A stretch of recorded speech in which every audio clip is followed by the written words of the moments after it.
అమ్మ మధ్యవర్తుల సంఘం ఆధ్వర్యంలో హర్నాథ్ రెడ్డికి జరిగిన అవమానం ఏ ఒక్క మధ్యవర్తికి కూడా జరగకూడదని అత్తాపూర్ పోలీస్ స్టేషన్లో అమ్మ మధ్యవర్తుల సంఘం అధ్యక్షుడు అర్జున్ సీఏకి వినతి పత్రం అందించారు. అర్జున్ మాట్లాడుతూ హర్నాథ్ రెడ్డి అనే వ్యక్తి ఒక పెళ్లి సంబంధం కుదిరించారని, వాళ్ళు పెళ్లికి పిలవకపోవడమే కాకుండా వచ్చే పారితోషికం కూడా ఇవ్వడం లేదన్నారు. మర్యాదపూర్వకంగా అడిగితే వాళ్ళు పెద్దాయన అని కూడా చూడకుండా దుర్భాషలాడి వెళ్లగొట్టారని తెలిపారు. ఈ అవమానం తట్టుకోలేక చనిపోదామని నిర్ణయించుకున్న వ్యక్తికి తమ సంఘం ధైర్యం చెప్పామని అర్జున్ తెలిపారు.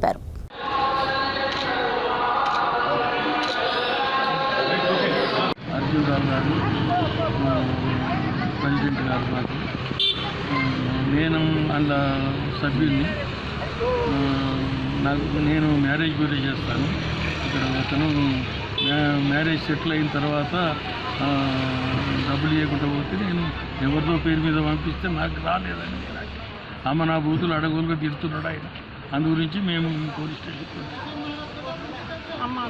అమ్మ అసోసియేషన్ ద్వారా. నా పేరు అర్జున్ రావు, అమ్మ మధ్యవర్తుల సంఘం అధ్యక్షుడిని 4 రాష్ట్రాలకి, ఆంధ్ర, తెలంగాణ, కర్ణాటక, తమిళనాడు. ఇక్కడ మేమందరం వచ్చాము. ఇక్కడ మా కమిటీ మెంబర్స్ వీళ్ళందరూ ప్రతినిధులే అమ్మ సంఘానికి. సో రీజన్ ఏంటి అంటే వీరు హర్నాథ్ రెడ్డి గారు పెద్దయిన 82 సంవత్సరాలు వీరికి మధ్యవర్తి ఒక పెళ్లి సంబంధం కుదిర్చారు. అమెరికాకు సంబంధించింది. వాళ్ళు కనీసం పెళ్లికి కూడా పిలవకుండా పెళ్లి తర్వాత సంతోషంగా ఇచ్చిన పారితోషికం, వాళ్ళు ఇచ్చిన పారితోషికం అది ఎగ్గొట్టాలని చెప్పేసి ఇతను పెళ్లి కూడా పిలవకుండా అగౌరవపరచడం జరిగింది. తర్వాత ఆ విషయం ఏదో రకంగా తెలిసాక పెద్దయినా వారి ఇంటికి వెళ్ళి మర్యాదపూర్వకంగా అడిగితే ఇస్తాంలే అని చెప్పేసి ఏదో అమౌంట్ పంపించడం జరిగింది. తర్వాత వాళ్ళు ఇస్తాన్న అమౌంట్ అది ఈయన అకౌంట్కి రాలేదు. అది వివరించడానికి పోతే, సార్ మీరు పంపించిన అమౌంట్ మాకు రాలేదండి అని వివరించడానికి పోతే అమ్మ నా బూతులు తిట్టాడు. ఇతను వయసు అయింది, అతను మాట్లాడింది ఏంటి ఇప్పుడు ఇక్కడ నేను ప్రెస్ రూపంలో చెప్పలేను. వీళ్ళ దగ్గర ఆడియో ఉంది. అది ఇంకా ఈ పెద్ద ఆయన ఆల్మోస్ట్ సూసైడ్ చేసుకొని నిర్ణయించుకున్నాడు.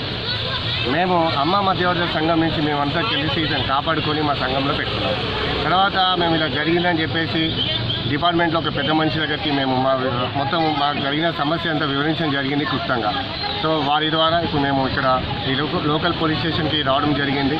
సో పోలీస్ స్టేషన్లో కూడా మన ఇక్కడ ఇన్స్పెక్టర్ గారికి చెప్తే వారు కూడా సానుకూలంగా స్పందించి తప్పకుండా న్యాయం చేస్తామని చెప్పేసి వారు చెప్పడం జరిగింది.